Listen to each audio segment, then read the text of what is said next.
श्री राम कथा के क्रम में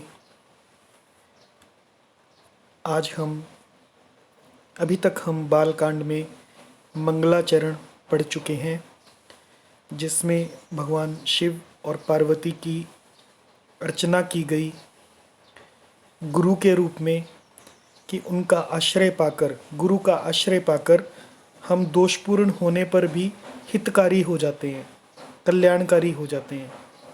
दूसरा, उनकी वंदना की गई श्रद्धा और विश्वास के रूप में। यदि जीवन में श्रद्धा ना हो,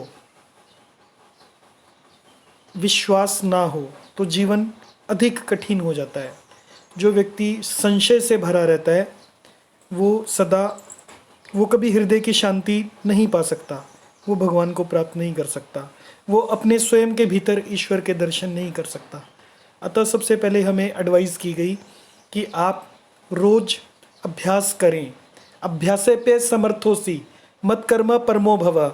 आप रोज अभ्यास करें कि आपके स्वयं के भीतर ईश्वर है, इसका अनुभव करें। फिर गुरु की वंदना की गई। संसार में रोटी बनाना सीखना हो, गाड़ी चलाना सीखना हो, कुछ भी सीखना हो, तो उसके लिए एक गुरु की आवश्यकता होती है। हमें किसी से सीखना पड़ता है। तो ये तो आत्म विज्ञान है, ये जीवन मुक्ति का विज्ञान है। इसे सीखने के लिए भी गुरु हमें इस संसार में आकर जीना सिखाते हैं, इसलिए गुरु की वंदना की गई। ब्राह्मण और संत की वंदना।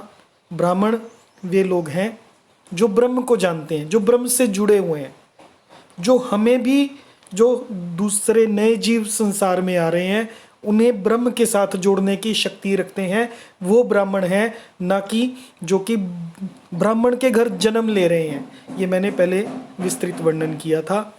अब संत की वंदना की गई। संत वे व्यक्ति हैं जो परम हितकारी हैं, वो सबका हित सोचते हैं, वो सदा अपना भी दूसरे का कल्याण करने में लगे रहते हैं, तो उनका कल्याण स्वयं हो जाता है। तो संतों की वंदना की गई।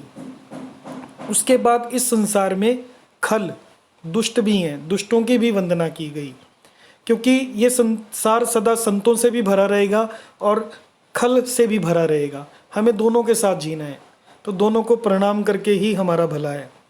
अब आज के क्रम में संत और असंत दोनों की तुलना और वंदना की गई है।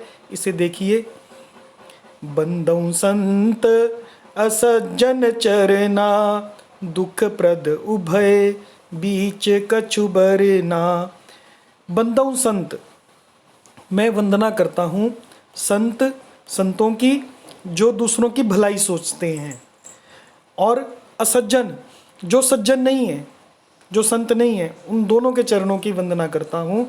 दुख प्रद उभय, दोनों ही दुख देने वाले हैं, संत भी दुख देने वाले हैं और जो दुष्ट हैं वो भी दुख देने वाले हैं। बीच कछु बरना, लेकिन दोनों के बीच में कुछ भेद है। क्या भेद है? बिछुरत एक प्राण हरि लेहि, एक बिछुड़ने से प्राण हर लेते हैं। जो संत हैं वो बिछुड़ने से आपको मृत्यु तुल्य तक कष्ट होता है, वो जब आपसे बिछुड़ते हैं तो। और मिलत एक दुख दारुण देहि, जो दुष्ट हैं वो मिलने से वो दुख देते हैं, दारुण दुख मतलब तेज दुख देते हैं। कितना सुंदर वर्णन उन्होंने किया है, अपने तुलसीदास जी ने किया है। और संत और असंत हम सब ये कैटेगरीज हैं, और इन दो कैटेगरीज में हम सब मनुष्य जीव बंटे हुए हैं अपनी प्रकृति के अनुसार।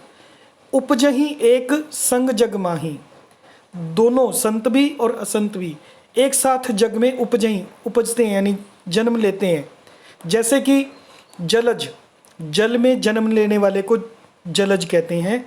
जल में जन्म लेने वाला कमल है, तो कमल का पर्यायवाची है। कमल और जोंक, जोंक खून चूसती है, वो भी जल में जन्म लेती है। दोनों एक ही जगह पर जन्म लेते हैं, जिनमें गुण बिलगाही, और लेकिन दोनों के गुण अलग हैं। जलज सुंदरता है, कोमल है, खुशी देता है, और जोंक खून चूस लेती है। दोनों का जन्म एक ही स्थान से हुआ है। अब तुलना देखिए। सुधा सुरासम, साधु असाधु। सुधा मतलब अमृत, सुरा मतलब मदिरा। कि साधु सुधा की तरह है और असाधु सुरा की तरह है। मतलब सुधा साधु है, सुरा असाधु है। सुधा में क्या गुण है? वो अमृत है, वो आपको मृत्यु रूपी संसार से उबारने वाला है। और सुरा जो है वो आपको मोह, प्रमाद और जड़ता उत्पन्न करती है। मदिरा में ये गुण है। जनक एक, दोनों का जनक एक ही है। मतलब साधु का जनक भी जग है और असाधु भी इसी जग में उत्पन्न होता है। जलधि, जलधि मतलब अपार जल, अपार जल मतलब समुद्र, अगाध समुद्र, अगाधु, अगाध समुद्र में सुधा भी उत्पन्न हुई, अमृत भी निकला और मदिरा भी निकली। समुद्र मंथन के समय पर अमृत भी समुद्र से ही निकला, लेकिन उसके गुण अलग हैं। और सुरा यानी मदिरा भी वहीं से निकली, उसके गुण अलग हैं। भल अनभल निज निज करतूती। अब हम दो लोगों के बारे में बात कर रहे हैं, दो प्रकार के लोगों के बारे में बात कर रहे हैं। एक सज्जन लोग हैं जो दूसरे का भलाई में लगे रहते हैं, और एक दुर्जन लोग हैं जो दूसरे का नाश करने में लगे रहते हैं। दोनों की अपनी अपनी करतूतें हैं। भल, पहले की करतूत भलाई करना है, और दूसरे की अनभल मतलब ना भलाई करना है। लहत सुजस, जो पहले हैं वो लहत मतलब प्राप्त करते हैं, सुजस प्राप्त करते हैं। उनकी संपत्ति है, विभूति मतलब संपत्ति है, उनकी संपत्ति है सुजस। और अपलोक, अपलोक मतलब अपयश, और दूसरों की संपत्ति ही अपयश है। उन्होंने बुराई करनी है, लोगों को तंग करना है, परेशान करना है, और वो उसी संपत्ति को एकत्रित करने में पूरा जीवन बिता देते हैं। जैसे कि सुधा सुधाकर, सुरसरी साधु। इस संसार में सुधा मतलब अमृत है, सुधाकर मतलब चंद्रमा है। सुरसरी, सुर मतलब देवता, सरी मतलब नदी। सुरसरी देवताओं की नदी यानी गंगा, और साधु है, ये भी हैं। और गरल, गरल मतलब जहर, विष। अनल अग्नि, अग्नि भी है। कलिमल सरी, कली की मलिनताओं से व्याप्त नदी। और व्याध मतलब शिकारी। अब इस संसार में विष भी है, अग्नि भी है, कलिमल सरी भी है, और व्याध भी है। गुण अवगुण जानत सब कोई, सब जानते हैं इनके गुण क्या है।